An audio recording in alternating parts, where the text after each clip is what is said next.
Kajian Kitab.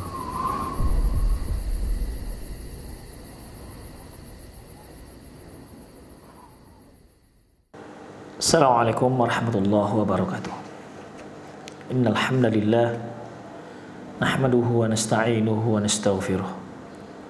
Wa na'udzu billahi min syururi anfusina wa sayyiati a'malina. May yahdihillahu fahuwal muhtadi wa may yudlil falan tajida lahu waliyyan mursyida. Asyhadu an la ilaha illallah wahdahu la syarika lah. Wa asyhadu anna Muhammadan abduhu wa rasuluh alladzi la nabiyya ba'dah. Wa qala Allah subhanahu wa ta'ala, ya ayyuhalladzina amanu taqullaha haqqa tuqatih wa la tamutunna illa wa antum muslimun. Wa qala azza man qala, ya ayyuhalladzina amanu taqullaha wa qulu qawlan sadida yuslih lakum a'malakum wa yaghfir lakum dhunubakum wa may yuti'illaha wa rasulahu faqad faza fawzan 'azima. Ya ayyuhan nasu taqu rabbakum alladzi khalaqakum min nafsin wahidah wa khalaqa minha zawjaha wa batha minhuma rijalan katsiran wa nisaa'a wattaqullaha alladzi tasaaluna bihi wal arham innallaha kana 'alaikum raqiba. Amma ba'du, nastaqal hadits kitabullah wa khairal hadi hadi Muhammad sallallahu alaihi wasallam wa syarrul umur muhdatsatuha wa kullu muhdatsatin bid'ah wa kullu bid'atin dhalalah wa kullu dhalalatin finnar. Ikhwati a'azani Allah wa iyyakum. Alhamdulillah kita dapat bertemu kembali melanjutkan kajian kita tentang perjalanan setelah kematian, di mana di kajian lalu kita sudah sampai pada pembahasan terkait dengan al-mizan, yaitu timbangan. Sebagaimana yang dikatakan oleh Imam Al-Qurtubi, setelah umat manusia dikumpulkan di padang mahsyar, setelah berkumpul dengan kejadian-kejadian detail yang sudah kita bahas, seperti pertengkaran antar sesama orang kafir dan banyak hal yang terjadi pada saat itu, kita sudah bicarakan secara detail. Kemudian ikhwah, adanya hisab. Ya, adanya hisab. Ada yang mendapatkan hisab yasira, ada yang mendapatkan hisab dengan mudah, ada yang mendapatkan hisab, dihisab amalannya tapi dengan penghisapan yang sulit. Namun ada juga yang tidak dihisab sama sekali, dia langsung masuk ke dalam surganya Allah Subhanahu wa ta'ala. Mereka yang mendapatkan hisab yasira, hisab yang mudah, maka dia dipersilakan masuk ke dalam surga. Mereka yang menghadapi hisaban asira, hisab yang sulit, maka yang berhasil akan dimasukkan ke dalam surga, yang tidak berhasil maka akan dimasukkan dalam api neraka. Kemudian setelah itu, sebagaimana yang dikatakan oleh Imam Qurtubi, seperti yang telah kita nukil di kajian lalu, bahwasanya setelah itu adanya mizan. Diletakkannya mizan, yaitu timbangan. Seperti yang telah kita bicarakan, bahwasanya yang ditimbang itu bisa amalannya, bisa orangnya, dan bisa juga catatan amalannya, sebagaimana yang sudah kita bahas secara rinci di kajian yang lalu. Demikian juga jumlah mizan, jumlah timbangan itu tidak hanya satu, karena memang dalam ayat Allah selalu menyebutkan dengan kalimat plural, jamak, ya, wa nadha'ul mawazinal qist, dan kami letakkan timbangan-timbangan keadilan. Allah juga berfirman, faman thaqulat mawazinuh, barang siapa yang berat timbangannya, maka mereka mendapatkan ganjaran yang baik. Waman khaffat mawazinu, barang siapa yang ringan timbangannya, mawazin, kalimat mawazin. Jadi waman thaqulat mawazinu, waman khaffat mawazinu, kalimat mawazin ini menunjukkan timbangan tidak hanya satu. Hal ini sudah kita bicarakan ikhwah, dan di akhir kajian yang lalu kita sudah bicarakan juga amalan-amalan yang mudah yang dapat memberatkan timbangan amalan kebaikan kita. Baik, berikutnya bagaimana ikhwah? Berikutnya itu al-haud, yaitu telaga. Telaganya Rasulullah sallallahu alaihi wasallam. Yukrimullahu 'abdahu wa rasulahu Muhammadan sallallahu alaihi wasallam fil mauqifil 'azimi bi'ita'i haudan wasi'ul arja'. Allah Subhanahu wa taala memuliakan hambanya, Rasulnya Muhammad sallallahu alaihi wasallam di tempat tersebut, di padang mahsyar, dengan cara Allah beri beliau, yaitu berupa haud, telaga yang sangat luas.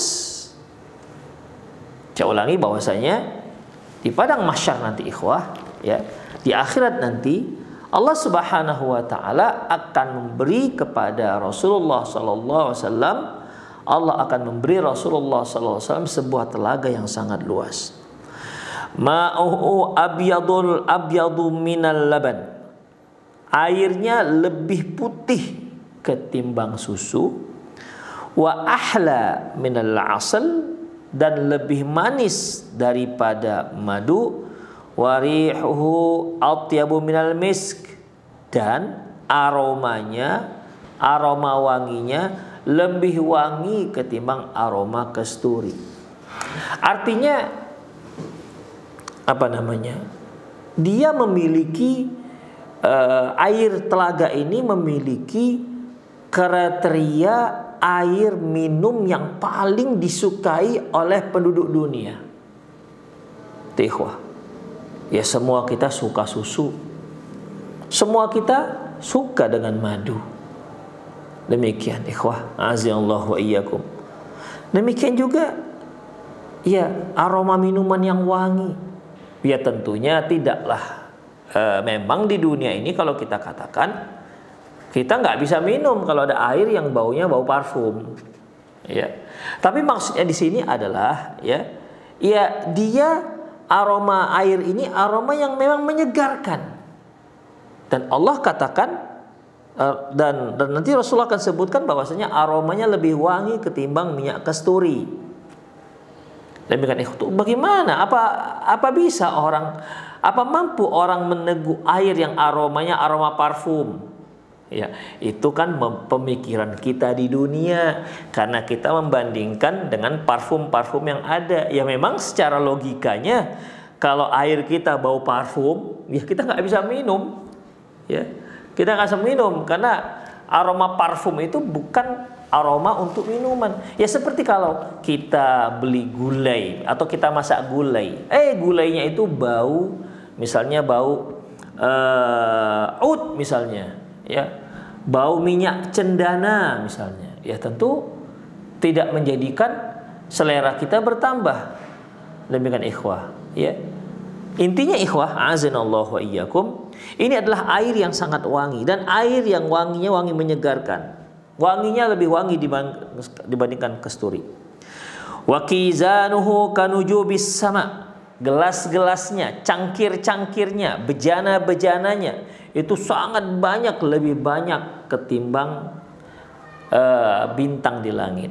Artinya ikhwah, ketika kita berada di sana dan ingin minum airnya, tak perlu berebut cangkir, tak perlu berebut gelas. Sudah mencukupi, semua sudah tersedia. Demikian ikhwah, masing-masing orang mau minum silahkan, karena tersedia fasilitas untuk minum. Di antaranya apa ikhwah? Cangkir-cangkirnya, gelas-gelasnya jauh lebih banyak ketimbang bintang di langit. Demikian ikhwah, ya. Ini kan menunjukkan bahwasanya ya tidak perlu berebut, itu maksudnya. Kemudian ikhwah azinallahu wa iyyakum, ya'tihi hadzal ma'u at-tayyibu min nahril kautsar. Di mana telaga ini airnya mengalir dari telaga Al-Kautsar. Airnya mengalir dari min nahril kautsar, dari sungai Al-Kautsar. Demikian ikhwah. Jadi Al-Kautsar ini di surga, ya, sungai kemudian mengalir ke telaganya Rasulullah sallallahu alaihi wasallam. Alladzi a'tahu li Rasulillah sallallahu alaihi wasallam fil jannah, di mana sungai ini Al-Kautsar ini telah diberikan Allah Subhanahu wa taala untuk Rasulullah di dalam surga. Seperti yang disebutkan Allah Subhanahu wa taala firman-Nya, inna a'tainaka kal kautsar. Inna a'tainaka kal kautsar. Kami telah memberikan kamu Al-Kautsar. Fashalli li rabbika wanhar. Dan salatlah kamu untuk Tuhanmu, wanhar, dan sembelihlah sembelihanmu.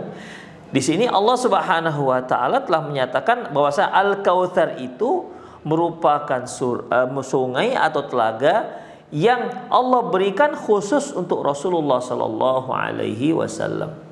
Demikian ikhwah. Dari sungai itulah mengalir ke telaganya Rasulullah sallallahu alaihi wasallam di mahsyar.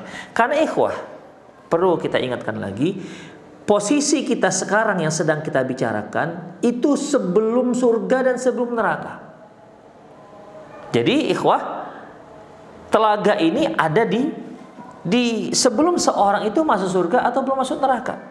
Kalau Al-Kautsar itu memang di surga, ya. Tapi telaga yang kita bicarakan ini, Al-Haud yang kita bicarakan ini sebelum itu semua. Ya, ini sebelum itu semua.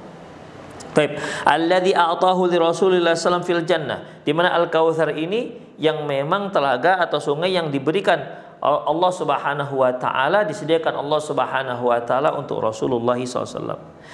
Taridu alai ummatul Mustafa sallallahu alaihi wasallam. Umat Rasulullah akan datang ke telaga tersebut. Man syariba minhu syurbatan la yadhma ba'daha abada. Barang siapa yang minum air itu, air telaga Rasulullah ini, maka setelah itu dia tidak akan pernah haus selamanya. Ikhwah azinallahu wa iyyakum.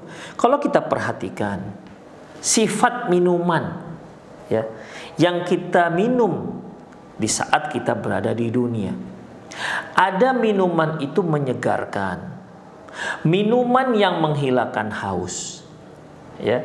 Ada minuman yang menghilangkan haus. Terkadang kita minum itu untuk menghilangkan rasa panas. Kita sih nggak haus, tapi karena panas kepinginnya minum dingin untuk menghilangkan panas. Demikian untuk melawan rasa udara yang panas. Ada yang memang karena haus, ada yang memang haus sekaligus ingin segar, maka ada yang minum es misalnya, air dingin. Demikian ikhwah. Ya, intinya manusia itu di dunia ketika dia minum, ya, ketika dia minum tujuannya tentunya untuk menghilangkan dahaganya. Itu jenis pertama. Ada jenis kedua, kalau air tersebut diminum itu nggak menghilangkan dahaga, bahkan membuat semakin haus, membuat tenggorokan semakin tercekik. Apa itu? Kalau dia minum air asin, seperti dia kalau minum air laut. Demikian ikhwah, ya.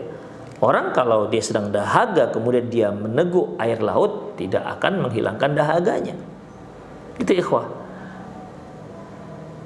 Sifat air yang kita minum di dunia yang tujuannya untuk menghilangkan dahaga, ketika kita dahaga, kita haus, kita minum, maka hilanglah dahaga kita.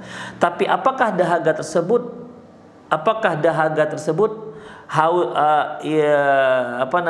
hilangnya dahaga tersebut akan terus-menerus? Tidak.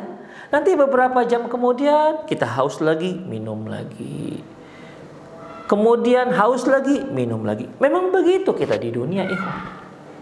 Ya, memang begitu. Kita haus, kemudian minum, akhirnya pipis.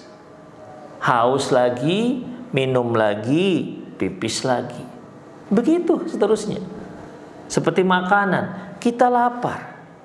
Ikhwah, kita lapar, maka akan kita merasa kesulitan. Kita ada rasa penderitaan ketika kita lapar. Ada yang sedang kita derita.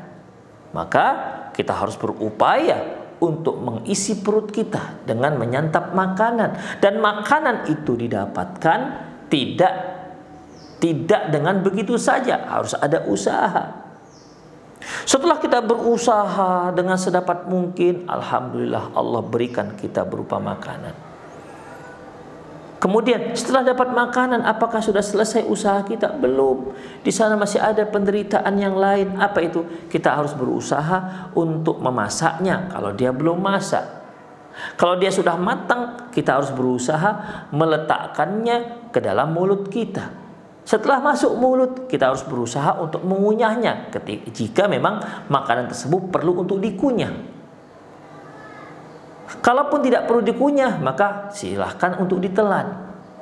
Sampailah ke perut kita, bisa saja makanan ini bisa menghilangkan rasa lapar dan bisa tidak. Makanya ada orang yang makan tak kenyang-kenyang. Demikian ikhwah. Baik, ketika kita sudah kenyang, sudah merasa kenyang, memang satu hal yang enak. Tapi di sana ada penderitaan. Apa? Ada rasa kenyang. Demikian ikhwah, ada rasa kenyang. Setelah kenyang bagaimana? Apakah ada penderitaan? Ada penderitaan berikutnya. Ada penderitaan berikutnya. Apa itu ikhwah? Akan mulai merasakan mules di perutnya. Karena apa? Karena akan mengeluarkan ampas. Dia harus keluarkan tinjanya, hasil daripada ampas makanan yang sudah dia telan dan sudah dia santap tadi. Dia akan merasakan mules. Karena itu merupakan tanda-tanda orang yang ingin mengeluarkan tinjanya, orang yang ingin mengeluarkan kotorannya. Setelah dia pergi, dia rasakan perutnya mulai sakit karena ingin mengeluarkan tinja, ingin mengeluarkan BAB-nya, ya, ingin buang air besar, dia harus ke toilet. Kemudian dia buanglah itu dengan upaya juga. Demikian ikhwah. Setelah itu legalah perutnya, ya, legalah perutnya. Setelah perutnya lega, selesai urusan dia? Tidak. Ketika perutnya mulai lega, maka berikutnya ada apa? Akan muncul penderitaan berikutnya, itu lapar lagi. Itu ikhwah, kita di dunia itu begitu kehidupan kita. Jadi sangat aneh kalau ada orang-orang yang mempertahankan kehidupan dunia ini, bahkan mereka rela mengorbankan kehidupan akhirat demi untuk dunia yang seperti ini. Luar biasa. Apakah mereka tak mikir? Ya, apakah mereka tidak mikir penderitaan demi penderitaan ketika kita hidup di dunia? Benarlah apa kata Allah Subhanahu wa taala, laqad khalaqnal insana fi kabad. Kami telah ciptakan manusia fi kabad, dalam kesusahan. Manusia itu susah di dunia. Yang enggak susah nanti ketika berada di surga, di sana tidak ada lagi kesusahan. Oleh karena itu ikhwah azanallahu wa iyyakum, apakah penderitaan-penderitaan itu tidak membuat manusia itu ada rasa bahagia? Hanya orang bertakwa, ya, hanya orang bertakwa yang bisa berbahagia dengan kondisi seperti ini. Makanya Allah katakan, wa may yattaqillaha yaj'al lahu makhraja wa yarzuqhu min haitsu la yahtasib. Barang siapa yang bertakwa kepada Allah, Allah akan beri dia jalan keluarnya, dan Allah akan beri dia jalan keluar setiap masalah yang dia hadapi, setiap penderitaan, setiap masalah. Manusia itu pasti ada masalah, siapapun dia, dan akan diberi rezeki dari arah yang tidak dia duga-duga. Begitulah manusia ikhwah, begitulah makanan di dunia, begitulah minuman di dunia. Tapi minuman di surga tidak seperti itu. Telaga Rasulullah SAW tidak seperti itu. Barang siapa yang minum seteguk air dari telaga Rasulullah SAW, lam yadhma' ba'daha abada. Setelah itu dia tidak akan pernah merasakan haus selamanya. Tak pernah lagi haus. Itulah luar biasanya ikhwah azallahu wa iyyakum. Kok bisa? Ya bisa. Allah tuh melakukan sekehendaknya. Apa yang sulit bagi Allah Subhanahu wa taala. Demikian ikhwah azallahu wa iyyakum. Nanti akan kita bahas ikhwah, ketika perjalanan kita sudah sampai di surga, kita akan lihat bagaimana penduduk surga itu nggak ada merasa lapar, ya, tidak ada merasa haus. Terus Terus kenapa mereka makan? Ya ingin aja, kepengen, begitu. Terus bagaimana ketika dia makan? Apakah ada ampasnya? Kotorannya? Enggak ada kotorannya. Terus kemana? Ya nantilah ketika kita membicarakan masalah surga dan neraka. Itu merupakan ujung daripada pembahasan perjalanan setelah kematian. Tapi kita masih berada di padang mahsyar sekarang ini. Kita belum lagi sampai kepada pembicaraan surga dan neraka. Bahkan kita belum lagi bicara masalah sirat. Ya, kita sekarang berada di haud. Baik. Wa qad ikhtalafa ahlul ilmi fi mawdi'ihi fa dhahaba al-Ghazali. Artinya para ulama berbeda pendapat tentang telaga Rasulullah ini. Ini posisi dia di mana? Tempatnya di mana? Ya. Seperti yang telah kita sebutkan tadi, yaitu manusia dibangkitkan, kemudian digiring ke padang mahsyar, ya. Di sanalah terjadi apa yang terjadi seperti telah kita rincikan di kajian-kajian yang lalu. Kemudian di sana akan ada hisab, di sana akan ada mizan, timbangan. Terus al-haud ini di mana posisinya? Apakah sebelum timbangan ataukah apakah dia di haud ini berada di surga? Ataukah dia setelah sirat, ataukah sebelum sirat? Sirat ini ikhwah jembatan sirat, ya, yang setiap orang akan melalui sirat tersebut. Wa im minkum illa wariduha. Setiap kalian pasti akan meniti sirat ini. Ya, jembatan ini. Jembatan yang terbentang di atas neraka. Demikian ikhwah. Taib, ini telaga ini di mana posisinya? Sebelum siratkah, setelah siratkah, ataukah berada setelah di surga? Nah, demikian ikhwah. Imam Al-Ghazali wal Qurtubi dan Imam Al-Qurtubi berpendapat ila annahu yakunu qabla al-mururi 'ala sirati fi 'arsatil qiyamah. Kata mereka berdua bahwasanya haud ini, telaga ini ada sebelum manusia itu meniti sirat. Sebelum mereka melewati titian sirat di hari kiamat nanti. Kemudian wastadallu ala dzalik. Pendapat ini, pendapat yang mengatakan bahwasanya haud itu berada sebelum adanya itu sebelum sirat. Pendapat ini mendukung pendapat mereka dengan dalil, dengan data ala dzalika bi annahu yu'khadhu ba'dul waridihi ila nar. Karena kata mereka, ya pendapat ini mengatakan bahwasanya alasannya mengapa mereka simpulkan bahwasanya haud itu ada sebelum sirat, karena sebahagian orang-orang yang mendatangi haud ini ternyata digiring ke neraka. Ternyata digiring ke neraka. Demikian ikhwah. Falau kana ba'da sirat lamastata'u wusulu ilaihi. Seandainya haud ini berada setelah titian sirat, setelah titi sirat, ya, tentu mereka tidak akan sampai kepada telaga tersebut. Itulah alasan daripada pendapat yang mengatakan bahwasanya haud itu, telaga itu ada sebelum sirat. Di antara yang berpendapat ini adalah Imam Al-Ghazali dan Imam Al-Qurtubi rahimahumullah.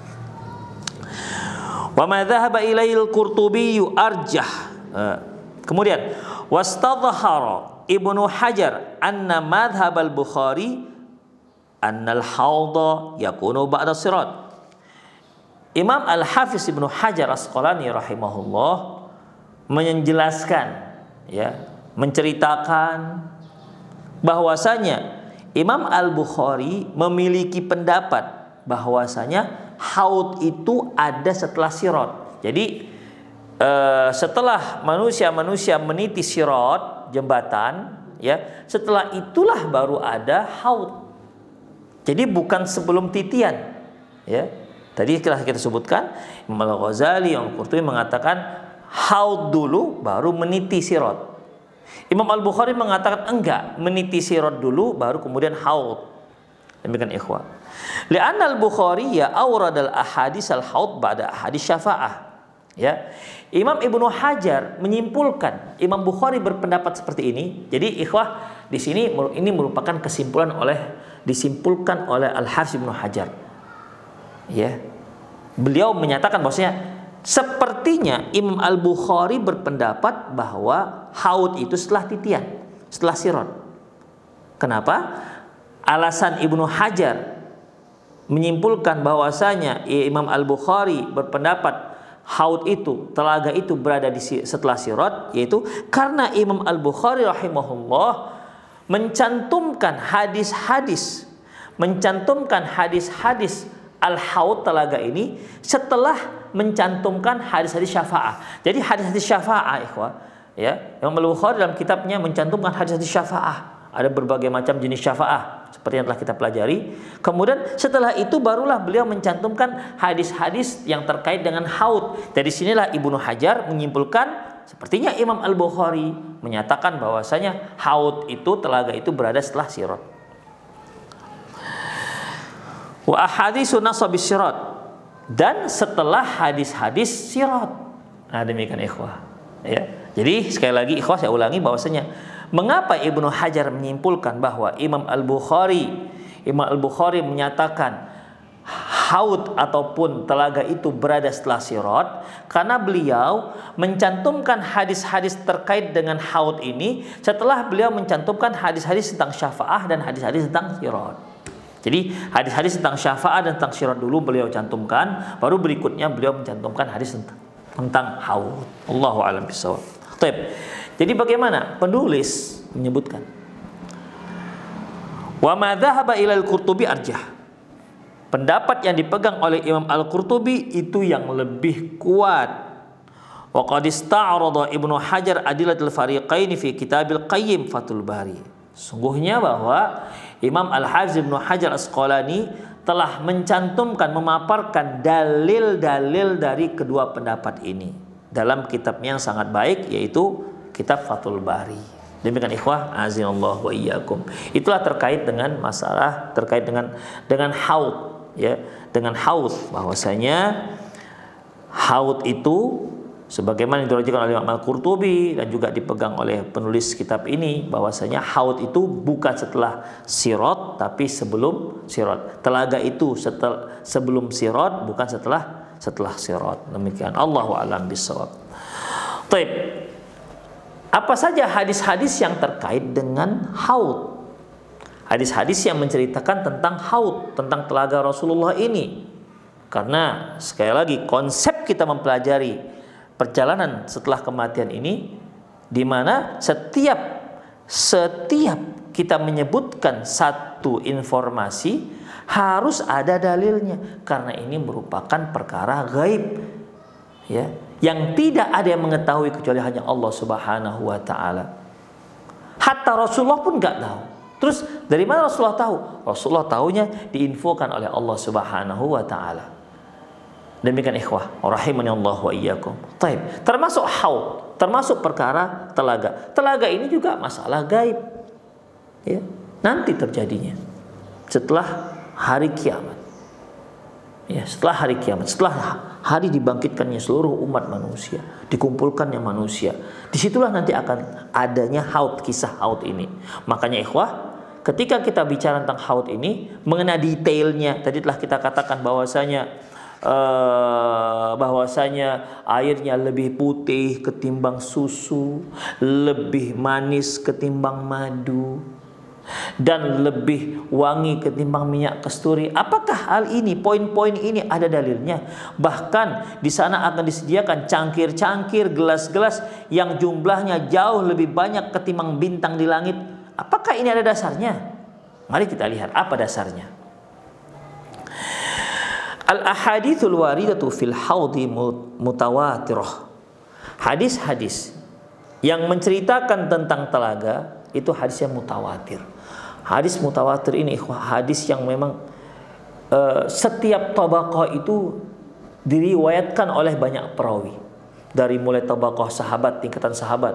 Di sini disebutkan, ya, lebih daripada 50 orang sahabat meriwayatkan hadis tentang haud ini.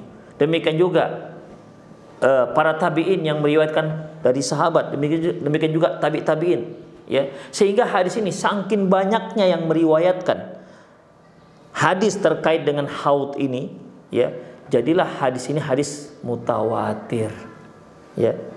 Hadis mutawatir. Kalau para ulama kita mengatakan hadis mutawatir yufidul ilm. Hadis mutawatir ini yufidul ilm, artinya yakin bahwasanya pasti seperti itu, tidak salah lagi.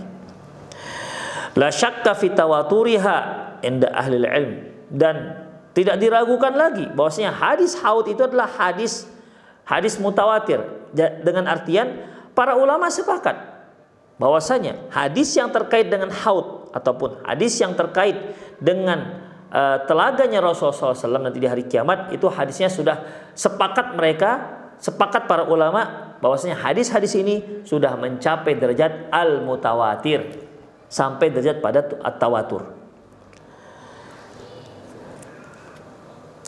Waqad rawaha an Rasulillah SAW aktsaru min 50 sahabiyan.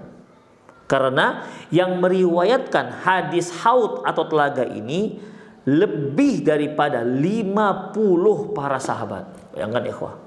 Ya. 50 sahabat meriwayatkan hadis tentang haud ini. Sahabat itu tentunya kan yang mendengar langsung dari Rasulullah SAW pada umumnya, ya. Yang mendengar langsung dari Rasulullah SAW.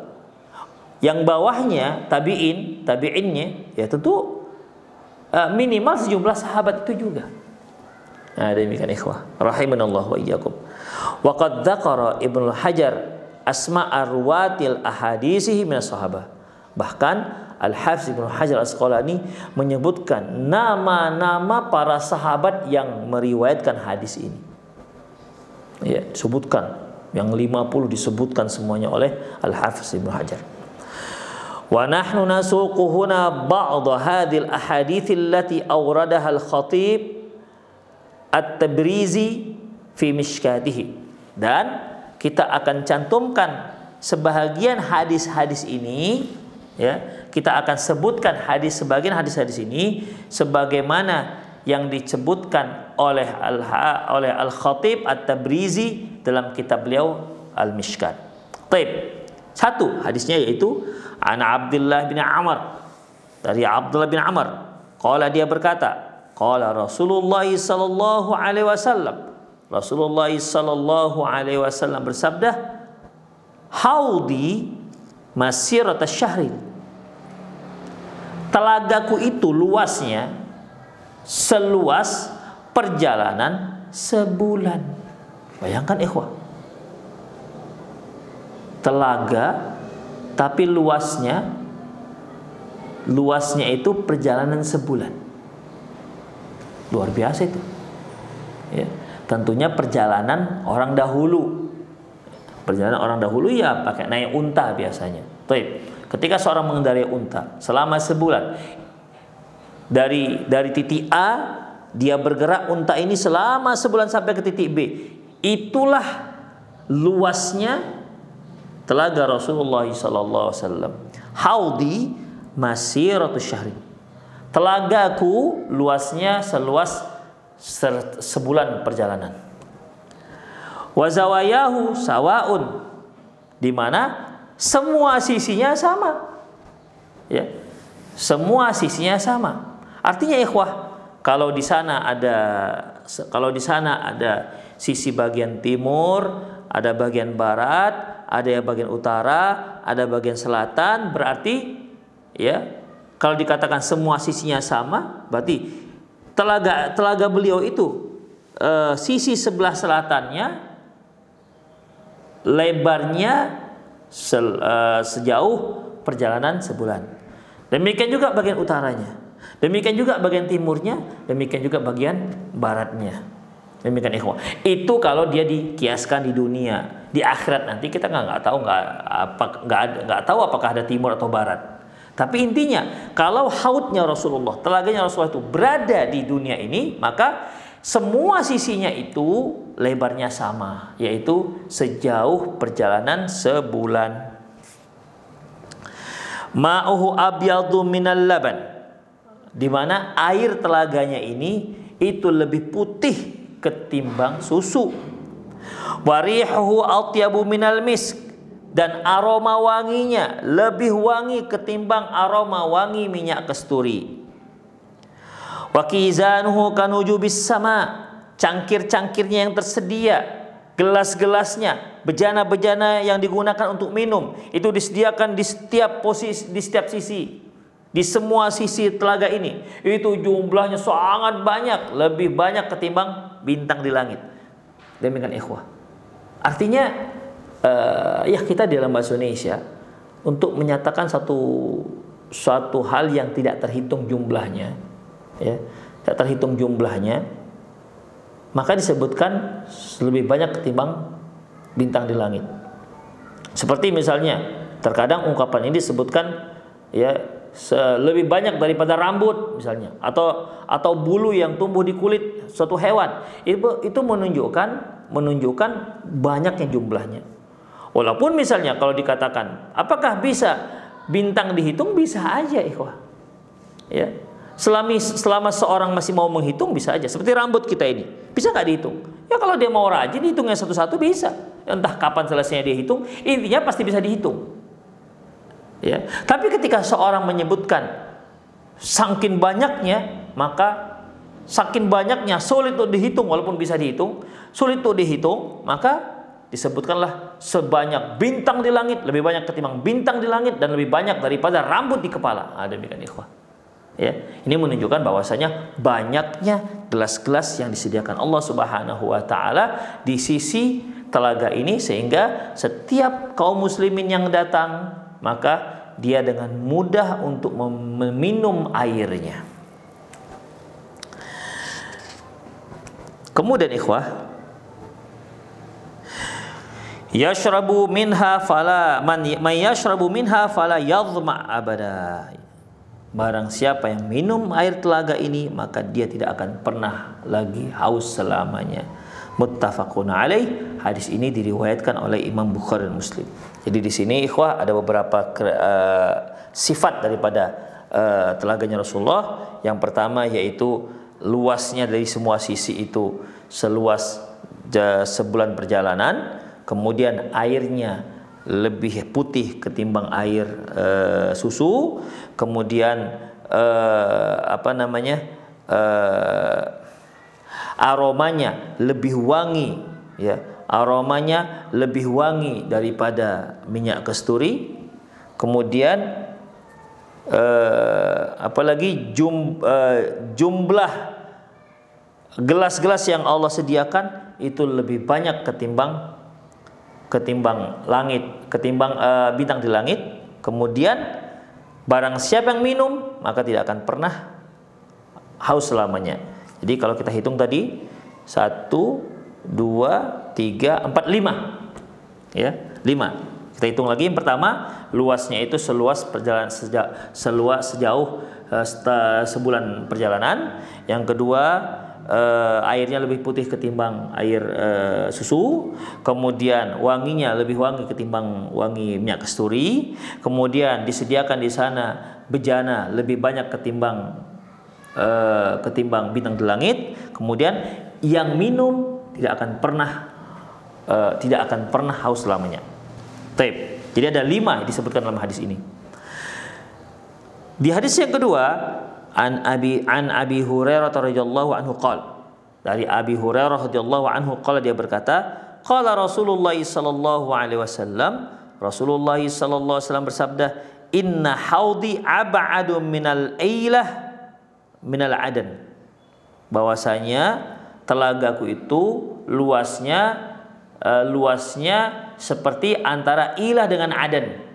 Ya, kota Ilah ini ada di daerah Yordan, tapi daerah sebelah sekitar utaranya atau di sebelah Yordan, tapi dia sudah masuk di negara Israel. Ya, Ilah ini antara Ilah dengan Aden. Lahuwa asyaddu biyadun minathalj, dan dia lebih putih ketimbang salju. Nah, kalau yang hadis yang pertama, Rasulullah menggambarkannya luasnya itu sejauh 1 bulan perjalanan. Di sini beliau mengibaratkan luasnya itu antara kota Ilah dengan kota Aden. Memang antara kota Ilah dengan Aden ini kalau ditempuh ya 1 bulan perjalanan dengan kendaraan pada zaman dahulu. Kemudian yang kedua, yaitu lebih putih ketimbang susu. Di hadis ini lebih putih ketimbang salju. Ya, kita lihat salju, snow itu kan putih. Nah, putih jernih ya. Dia lebih putih ketimbang salju. Kemudian wa ahla minal asal bil laban. Dan lebih manis ketimbang madu yang diletakkan di susu. Wa aniyatuhu akthar min adadin nujum. Dan bejana-bejana yang Allah siapkan di semua posisi telaga tersebut ya lebih banyak ketimbang jumlah bintang. Wa inni la asuddun nasa anhu kama yasuddur rajulu ibila an-nasi ala haudih.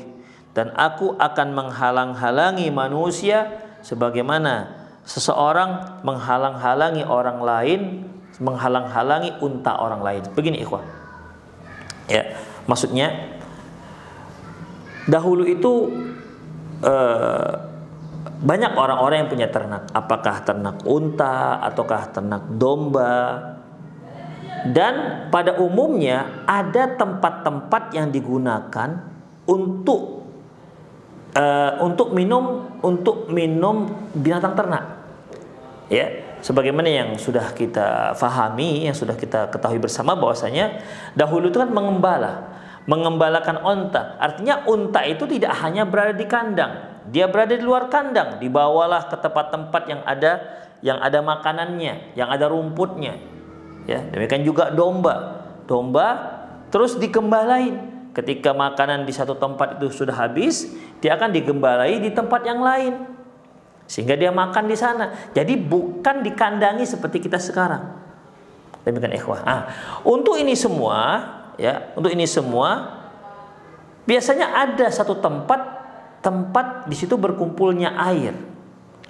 Pengembala-pengembala ini biasanya gantian untuk mengembalai, ya, menggiring domba-dombanya, ternaknya untuk minum. Selama domba-domba dia ataupun domba-domba mereka atau unta-unta mereka minum, maka dia akan menghalangi ternak-ternak orang lain untuk minum supaya nggak bercampur. Itu ikhwah, ya. Si pemilik domba yang memang sedang ada gilirannya untuk minum, dia akan menghalangi semua domba-domba orang lain. Itulah dihalangi, jangan sampai bergabung dengan domba dia. Demikian ikhwah. Setelah domba ini selesai, maka dia akan pergi. Datanglah giliran yang lain. Ketika giliran si B ini, dia akan menghalangi domba-domba orang lain yang datang. Demikian ikhwah rahimanallah wa iyyakum. Inilah yang kata Rasulullah, wa inni la asuddun nasa anhu kama yasuddur rajulu ibila an-nasi an haudih. Sungguhnya aku itu akan mengusir orang-orang sebagaimana seorang pemiliki binatang ternak, hewan ternak mengusiri ternak-ternak yang lain. Agar jangan bergabung dengan ternaknya. Begitulah Rasulullah sallallahu alaihi wasallam. Qalu, para sahabat bertanya, "Ya Rasulullah, ata'arifuna yauma idzin?" Ya Rasulullah, apakah Anda mengenal kami pada saat itu? Karena di padang mahsyar ikhwah kan bergabung semua manusia. Ya, semua manusia akan bergabung di satu tempat. Sejak Nabi Adam, manusia Nabi Adam sampai manusia yang secara langsung menyaksikan hari kiamat dikumpulkan di satu tempat. Mungkin para pemirsa yang mengikuti selalu kajian ini mengingat ketika manusia itu dibangkitkan dari kuburannya, semua mereka akan menuju ke satu tempat, memenuhi panggilan, ya. Mereka akan mendatangi tempat ke arah mereka dipanggil. Ka'annahum jaradun muntashir. Semua menuju ke satu tempat. Begitu ikhwah. Ada yang dibangkitkan meninggal di sebelah timur, sebelah barat, tapi semua mereka ketika dibangkitkan semua menuju ke suatu tempat. Ya, menuju ke suatu tempat. Demikian ikhwah. Kalau di dunia ini saya pernah lihat ikhwah, ketika kita berada di Masjidil Haram, ya, apalagi di saat sangat padat-padatnya, itu sebelum adzan orang itu akan semua berjalan menuju satu tempat. Ya, adalah satu dua yang pulang gitu kan. Tapi ketika saat-saat waktunya sholat, itu semua menuju satu tempat dari semua sisi. Dari yang sebelah utara Masjidil Haram, selatan Masjidil Haram, barat, timur, dan seterusnya. Semuanya menuju di hotel yang sebelah mana, yang jauh, yang dekat. Semuanya keluar hotelnya, keluar tempatnya, menuju ke Masjidil Haram. Begitulah ikhwah. Jadi semua menuju ke satu tempat. Sudah bergabung di sana. Itulah sebabnya para sahabat bertanya, ya Rasulullah, kalau sudah bergabung seperti ini, apakah Anda mengenal kami, umat Anda, umat Muhammad sallallahu alaihi wasallam? Qala na'am. Kata Rasulullah, iya. Kata beliau, saya tahu. Saya akan mengenal mana yang umatku dan mana yang tidak umatku. Kata beliau. Lakum sima laisa li ahli minal umam. Sungguhnya pada diri kalian ada sebuah tanda yang tidak dimiliki oleh umat yang lain. Demikian khusus dia. Ya, khusus. Dengan tanda itulah Rasulullah mengatakan, ini umatku. Ini umatku, ini bukan umatku. Sekali lagi, ada tanda yang Allah berikan pada umat Nabi SAW sehingga dia bisa membedakan mana umatnya dan mana yang tidak umatnya. Tariduna alayya ghurran muhajjalina min athal wudu. Apa itu ikhwah? Yaitu mereka, umatku akan datang ghurran muhajjalin. Ya, ghurran muhajjalin yaitu cahaya yang muncul dari anggota wudu. Ghurran itu ikhwah pada dasarnya warna putih yang ada di bagian kepala kuda. Muhajjal itulah warna putih yang ada di ujung kaki. Jadi dari mulai di bawah lututnya, separuhnya itu ada yang putih ke bawah. Demikian ikhwah. Ya. Jadi umat Rasulullah nanti ketika mereka menuju telaganya Rasulullah bisa bedakan. Ini umatku. Wajahnya bersinar, tangannya bersinar, kakinya bersinar. Min athar wudu. Dikarenakan apa? Dikarenakan mereka ketika di dunia berwudu. Demikian ikhwah. Berarti orang yang tidak berwudu nggak dikenal oleh Rasulullah. Karena sinar ini ghurran muhajjal itu hanya muncul bagi orang-orang yang berwudu ketika dia masih hidup, ketika dia di dunia. Sebagaimana dalam sebuah hadis, inna ummati yaumal qiyamati ya'tuna ghurran muhajjalina yaumal qiyamah. Ya, min athal wudu, kata beliau. Sungguhnya nanti umatku di hari kiamat akan datang dengan ghurran muhajjal, dengan cahaya yang terang benderang min athal wudu, dari bekas wudu. Berarti anggota wudunya akan mengeluarkan cahaya. Dari situlah Rasulullah sallallahu alaihi wasallam mengenal umatnya.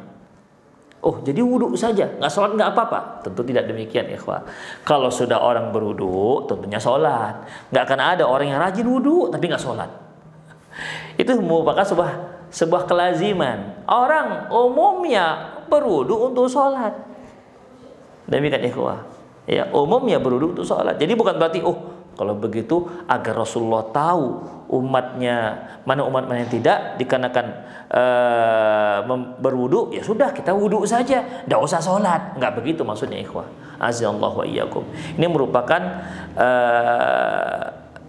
dalalah at-talazum. Artinya ketika orang berwudu tentunya untuk sholat. Berarti kalau orang nggak sholat dia nggak berwudu.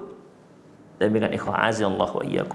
Itulah tanda yang beliau gunakan untuk membedakan antara umatnya dan umat selain umat Rasulullah SAW. Rawahu Muslim, hadis ini diriwayatkan oleh Imam Muslim. Nomor 3. Wa fi riwayatin lahu.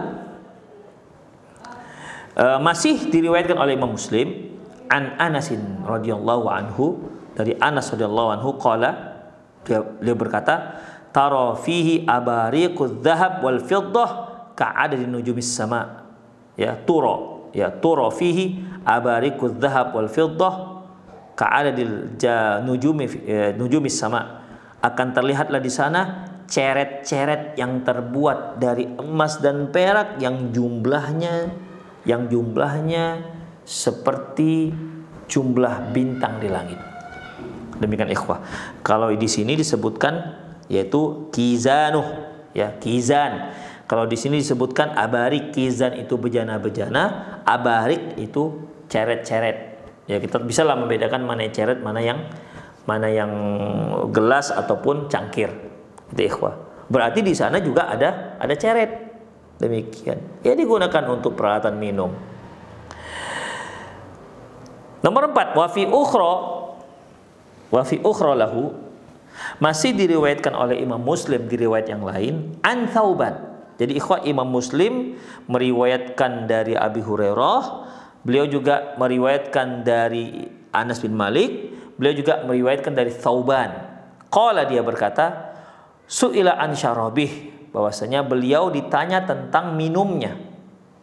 Faqala, air minumnya, air itu bagaimana? Faqala, beliau mengatakan, Thauban mengatakan, asyaddu biyadun minal laban, airnya lebih putih daripada susu, wa ahla minal asal, ya, dan wa ahla minal asal, dan lebih manis ketimbang madu. Yaghuttu fihi mizabani yamuddani minal jannah, di mana di sana ada dua mizab. Mizaban itu seperti air mancurnya, air terpancarnya, ya. Demikian, ada dua air yang memancar, yang air ini berasal dari surga. Ahaduhuma minadz dzahab wal akharu min waraqin. Satu pancuran ini terbuat dari emas dan satu lagi terbuat dari perak.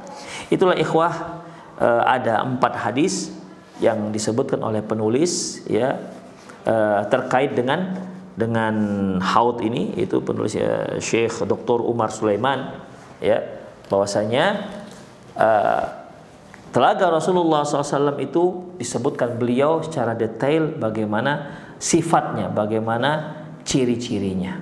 Demikian ikhwah, azallahu wa iyyakum. Jadi kalau kita simpulkan, pertama sangat luas. Di hadis pertama tadi disebutkan luasnya itu kalau seluas kalau kita berjalan dengan perjalanan dahulu selama sebulan, atau di sini disebutkan dengan ungkapan lain yaitu sejauh dari kota Eilah dengan Aden, ya. Yang kedua yaitu lebih putih daripada susu. Dalam hadis yang kedua disebutkan lebih putih ketimbang salju. Kemudian lebih manis dibandingkan madu. Ini disebutkan di hadis yang kedua, ya, dan hadis yang kelima juga, ya. Kemudian lebih wangi ketimbang aroma kasturi. Ini disebutkan di hadis yang pertama, ya, tapi nggak ada disebutkan di hadis yang kedua. Kemudian jumlah cangkir-cangkirnya ataupun gelas-gelasnya sejumlah lebih banyak ketimbang jumlah bintang di langit.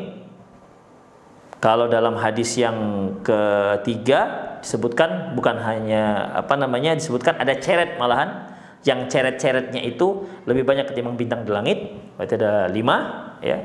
Yang keempat terkait dengan minumannya, cangkir-cangkirnya. Yang kelima terkait dengan ceret-ceretnya, atau mungkin yang dimaksud cangkir di sini adalah ceret, bisa jadi ikhwah, Allahu a'lam bishawab. Kemudian apalagi ikhwah, ya, kemudian barang siapa yang meminumnya maka tidak akan haus selamanya. Kemudian airnya ini, air teleganya ini itu berasal dari surga, ya. Dan di sana ada 2 pancuran. 2 pancuran. Satu pancuran terbuat dari emas dan satu pancuran dari perak. Demikian ikhwah, azallahu, ada sekitar 8, ya. 8 ciri ataupun sifat daripada telaganya Rasulullah Sallallahu Alaihi Wasallam. Demikianlah ikhwah, para pemirsa sekalian, semoga ini menambah wawasan kita terkait dengan masalah haud, yang tentunya ketika kita membahas ini kita inginlah menggugah keinginan kita untuk dapat minum, untuk dapat menuju telaganya Rasulullah SAW nanti di hari akhirat, sehingga kita bisa minumnya, meneguknya, dan setelah itu tidak akan mengalami haus selama-lamanya. Apalagi di saat itu ikhwah, matahari dekat, ya, matahari sekitar 1 mil, seperti yang telah kita jelaskan di kajian-kajian yang lalu, bahwasanya 1 mil dengan jarak mil, atau mil dengan maksud adalah tusuk gigi. Demikian ikhwah, jadi sangat dekat. Di saat itu kita sangat perlu yang namanya minum. Dengan minum telaga ini maka tidak ada lagi rasa haus selamanya setelah itu. Demikian ikhwah azza-Allahu wa iyyakum, tentunya untuk mendapatkan ini semua, ya, untuk mendapat ini semua kita harus benahi diri kita, kita harus bekali diri kita dengan beramal soleh dan bertakwa kepada Allah Subhanahu wa taala. Semoga Allah Subhanahu wa taala memudahkan kita, memberi kita taufik untuk beramal soleh dan diberi taufik dan nikmat yang lebih besar dari itu, yaitu diterimanya amalan soleh kita. Demikian aku qouli hadza wa astaghfirullah li wa lakum wa lisal muslimin innahu wal ghafurur rahim. Nah, jazakumullahu khairan wa barakallahu fiik Ustaz atas pembahasan pada kesempatan pagi hari ini. Bagi Anda yang ingin bertanya seputar bahasan pada kesempatan pagi hari ini, Anda dapat bertanya melalui telepon di 0218236543 atau melalui pesan singkat di 0819896543. Pertanyaan pertama akan kita bacakan terlebih dahulu dari pesan singkat. Assalamualaikum Ustaz, apakah di padang mahsyar akhirat, di neraka dan di surga semua manusia sama besar ukuran fisik mereka Ustaz? Jazakumullah khairan. Silakan Ustaz. Jazakumullah khairan pada yang bertanya. Ikhwah azza-Allahu wa iyyakum, seperti yang telah kita bahas bahwasanya Allah Subhanahu wa taala akan membangkitkan manusia tidak dengan ukuran kita di dunia, tapi ukurannya ukuran Nabi Adam, yaitu yang ukurannya sittuna zira', yang tingginya, panjangnya 60 hasta. Kalau kita katakan satu hasta, ini satu hasta namanya. Kalau kita kira-kira setengah meter, ya kira-kira ya, mungkin lebih lah setengah meter. Anggap aja lah setengah meter. Kita anggap setengah meter, berarti kalau 60 hasta sekitar 30 meter. Sekitar 30 meter. Itulah tingginya manusia pada saat itu. Jadi bukan kecil-kecil macam kita sekarang, ada yang 150, ada yang 170, enggak. Ya sekitar Allah Subhanahu wa taala membangkitkan anak-anak Adam, manusia sebesar Allah Subhanahu wa taala menciptakan Nabi Adam alaihissalam, yaitu sittuna zira', yaitu 60 hasta. Allahu a'lam bishawab. Jazakallahu khairan wa barakallahu Ustaz atas jawabannya, semoga bermanfaat bagi penanya. Selanjutnya akan kita coba angkat dari layanan telepon. Halo.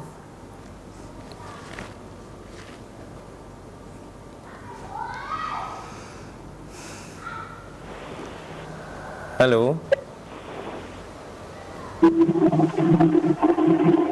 Halo. Ya, halo. Waalaikumsalam warahmatullah. Dengan Bapak siapa dan di mana, Pak? Ya, dengan Ana dengan Yusuf di jalan. Oh. Ya, dengan pertanyaannya, Pak. Pertanyaannya ini mengenai tadi telaga haus yang disampaikan dari Ustaz.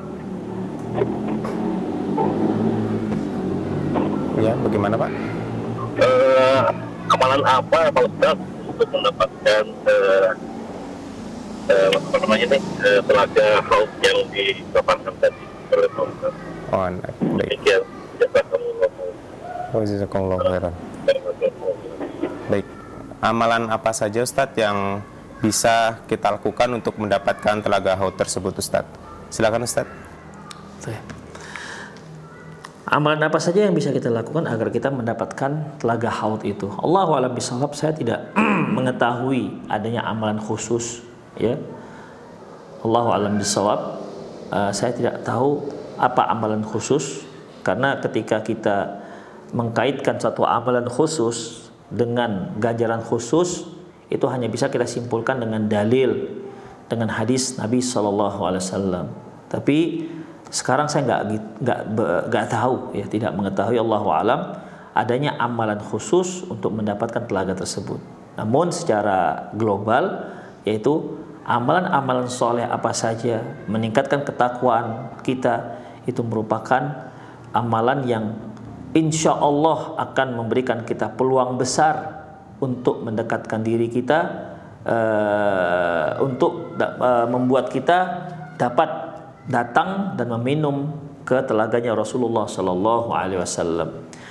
Dan Allahu a'lam bishawab, ketika sahabat bertanya kepada beliau, ya Rasulullah, ata'rifuna, "Ya Rasulullah, apakah Anda mengetahui kami pada waktu itu?"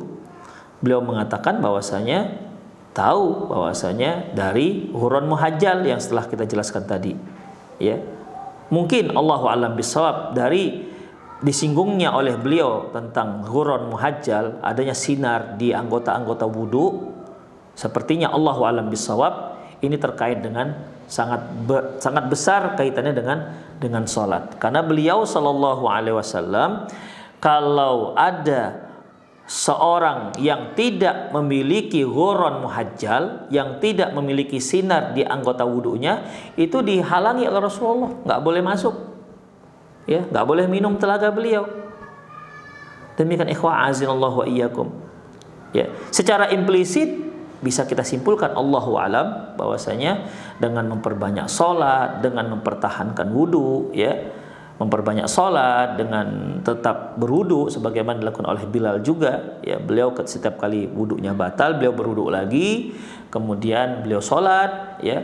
Semoga ini merupakan amalan yang bisa membuat kita mudah untuk mendekat ke telaganya Rasulullah SAW dan tidak diusir oleh Rasulullah SAW. Bagi kaum muslimin yang notabene KTP-nya adalah muslim tapi dia tak sholat, ya, tak sholat otomatis tak wudu, maka segeralah bertaubat kepada Allah Subhanahu wa taala agar dia diakui oleh beliau sallallahu alaihi wasallam menjadi umatnya. Kalau enggak, jangan salahkan, jangan sesali kecuali diri sendiri. Rasulullah akan usir dia dari telaga tersebut karena tidak ada ciri-ciri umat Rasulullah pada diri orang tersebut. Demikian ikhwah, Allahu a'lam bishawab. Taib, para pemirsa Roja TV dimanapun Anda berada dan pendengar Radio Roja dimanapun Anda berada, yang mudah-mudahan senantiasa mendapat rahmat dari Allah Subhanahu wa taala. Itu saja kajian kita, ya, semoga sedikit yang kita bahas tadi bermanfaat untuk memotivasi kita, ya, semakin taat kepada Allah, semakin bertakwa kepada Allah Subhanahu wa taala, sehingga kita bertemu di telaganya Rasulullah sallallahu alaihi wasallam bukan sebagai orang yang diusir, tapi sebagai orang yang bersama-sama meneguk air telaganya Rasulullah sallallahu alaihi wasallam. Demikian itu saja, saya undur diri. Aku qouli hadza wa astaghfirullah li wa lakum wa lisal muslimin innahu al ghafurur rahim. Assalamualaikum warahmatullahi wabarakatuh.